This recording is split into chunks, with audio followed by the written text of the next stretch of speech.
এই সূরার আলোকে আজকে শোনার চেষ্টা করব যে জুমার দিনের জুমার সালাতের এত গুরুত্ব কেন। বিশ্বনবী জুমার দিনকে বলেছেন ঈদের দিন। কিসের দিন?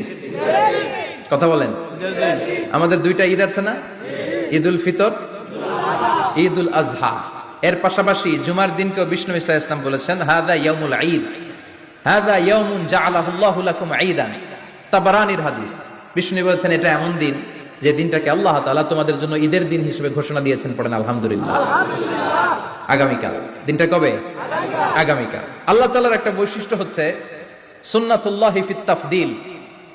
এক এক জিনিসের উপর আল্লাহ এক এক জিনিসকে বৈশিষ্ট্যমণ্ডিত করেন, মর্যাদা দান করেন। ফাদ্দালা জামানান আলা জামান কামা ফাদ্দালা মাকানান আলা মাকান, ইনসানান আলা ইনসান। আল্লাহ ব্যক্তির উপর ব্যক্তিকে প্রাধান্য দেন, আল্লাহ সময়ের উপর সময়কে প্রাধান্য দেন, আল্লাহ স্থানের উপর স্থানকে প্রাধান্য দেন। এটা আল্লাহর সুন্নাত, এটা আল্লাহর কি?